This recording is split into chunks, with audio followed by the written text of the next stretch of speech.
4. The Lion of Judah is a prominent Jewish symbol originating from Genesis 49:9, where the patriarch Jacob blesses his son Judah, calling him a young lion, Gur Aryeh Yehuda. It represents strength, royalty, Jewish sovereignty, and God's protection, historically symbolizing the tribe of Judah, the house of David, and the messianic hope. This is now the 9th session in the Gospel of the Skull Crusher Bible study. And we're going to be looking at the material that's in chapter 6 of the book, which is called The King from Judah. And the title of this session is called The Lion of the Tribe of Judah. So we're going to look at the prophecy of Jacob over his son Judah in Genesis 49. Okay, so we're still in the book of Genesis. We haven't even got out of the book of Genesis yet. We've already got so much information, so much of the story of the unfolding promise plan is already well established in the very first book of the Bible. Before we jump into the prophecy of Jacob, I want to just do a little bit of review. So we're going to look at a little bit of the material that we've already reviewed, but specifically I want to focus on the promise of a king.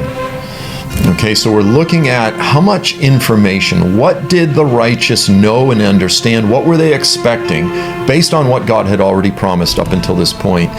And while it wasn't spelled out crystal clear, I mean it kind of was before we get to Genesis 49, it was already stated, it was definitely very strongly hinted at that from Jacob would come a king.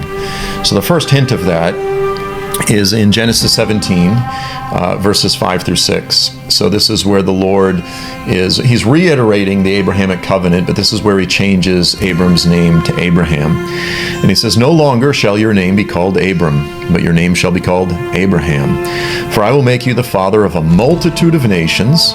I've made you exceedingly fruitful, and I will make nations of you, and kings will come from you." So from Abraham would come kings. Now, it doesn't specifically say that the seed, the ultimate promised seed that was promised to Abraham, doesn't say that he would be a king yet, although it clearly does later.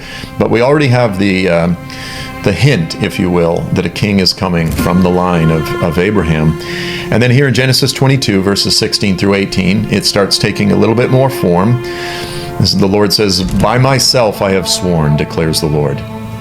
I will greatly multiply your seed as the stars of the heavens and as the sand which is on the seashore, and your seed shall possess the gates of their enemies. In your seed all the nations of the earth shall be blessed."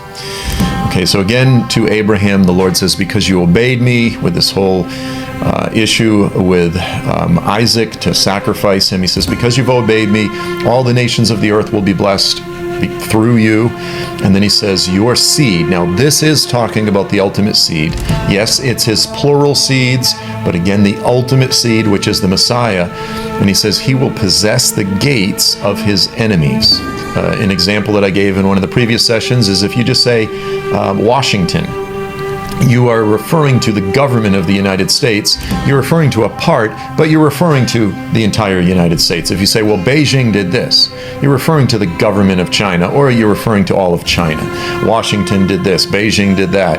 You know, I guess in Israel it would be Jerusalem, although some people would say Tel Aviv, but it would be Jerusalem. So this is just an example of saying that the seed is going to rule over and dominate your enemies. They're going to control the whole city of your enemies.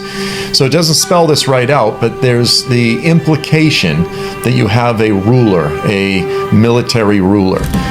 In other words, a king. But it's really in this next passage that it becomes crystal clear. I mean, this is really where we know that the promised seed would in fact be a king.